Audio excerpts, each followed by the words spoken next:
श्री सुखदेव जी कहते हैं, रोहित का पुत्र था हरित, हरित से चंप हुआ, उसी से चंपापुरी बसाई थी। चंप से सुदेव और उसका पुत्र विजय हुआ। विजय का भड़ुक, भड़ुक का वृक और वृक का पुत्र हुआ बाहु। शत्रुओं ने बाहु से राज्य छीन लिया। तब वह अपनी पत्नी के साथ वन में चला गया। वन में जाने पर बुढ़ापे के कारण जब बाहु की मृत्यु हो गई, तब उसकी पत्नी भी उसके साथ सती होने को उद्यत हुई। परंतु महर्षि और्य को यह मालूम था कि इसे गर्भ है, इसलिए उन्होंने उसे सती होने से रोक दिया।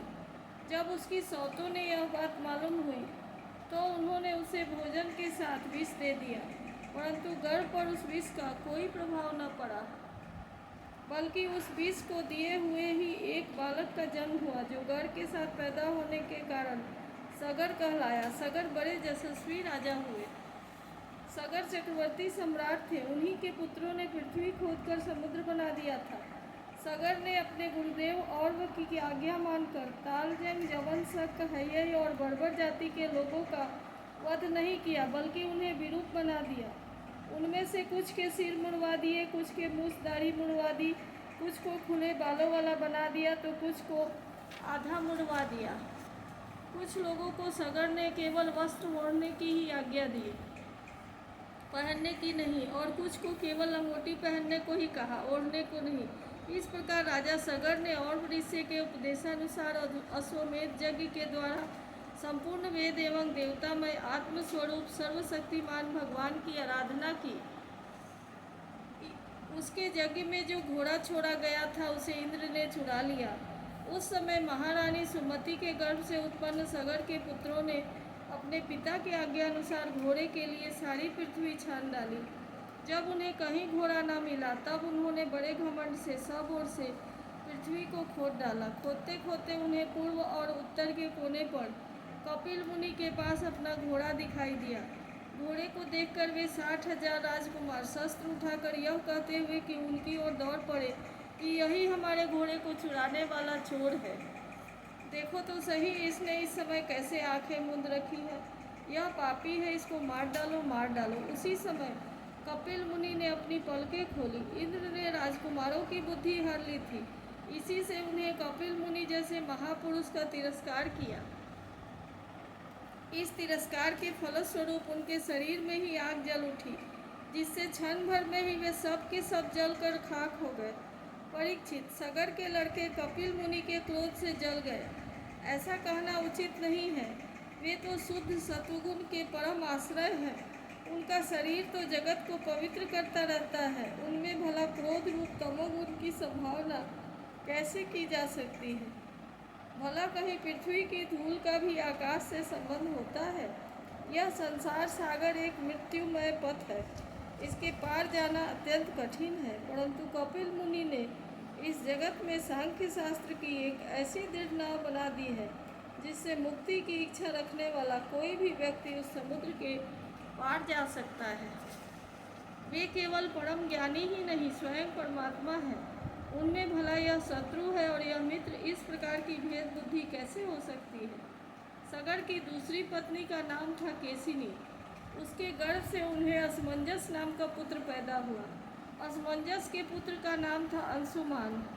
वह अपने दादा सगर की आज्ञाओं का पालन तथा उन्हीं की सेवा में लगा रहता।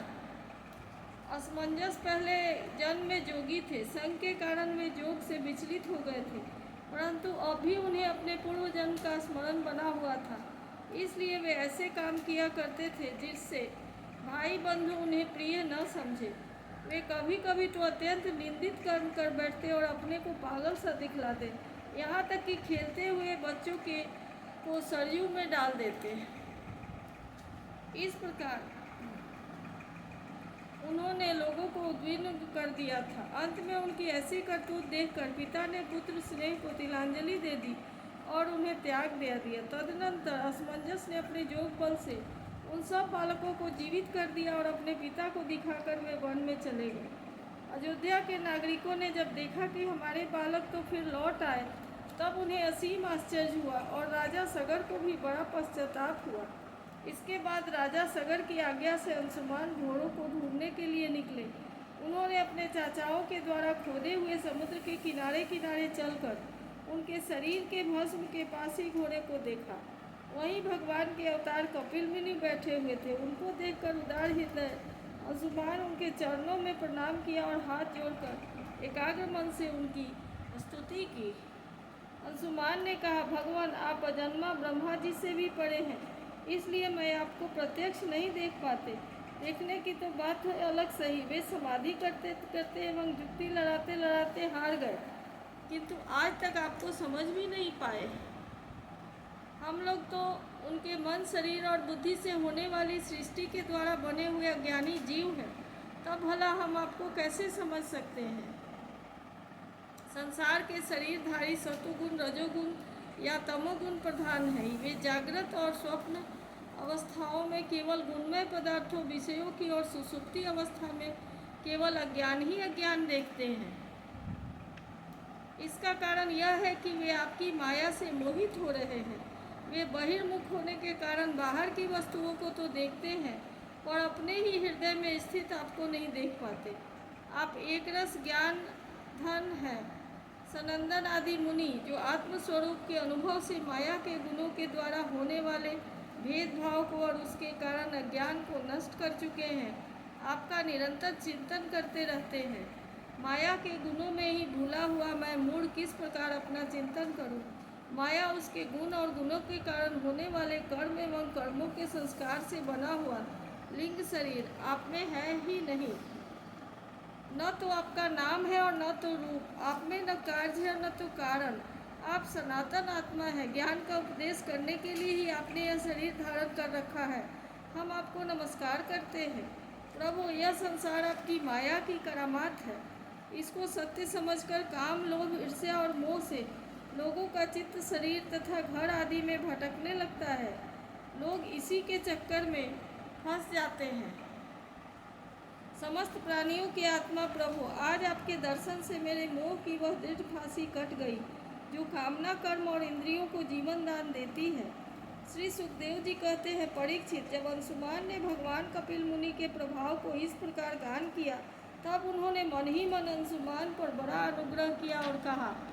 श्री भगवान ने कहा, बेटा, यह घोड़ा तुम्हारे पितामह यज्ञ पशु है।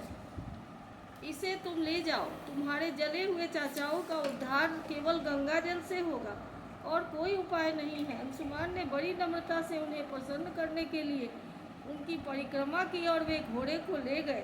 सगर ने उस यज्ञ पशु के द्वारा यज्ञ की शेष क्रिया समाप्त की। तब राजा सगर ने अंशुमान को राज्य का भार सौंप दिया और स्वयं विषयों से निष्प्रिय एवं बंधनमुक्त हो गए। उन्होंने महर्षि और को बतलाए हुए मार्ग से परम पद की प्राप्ति की थी।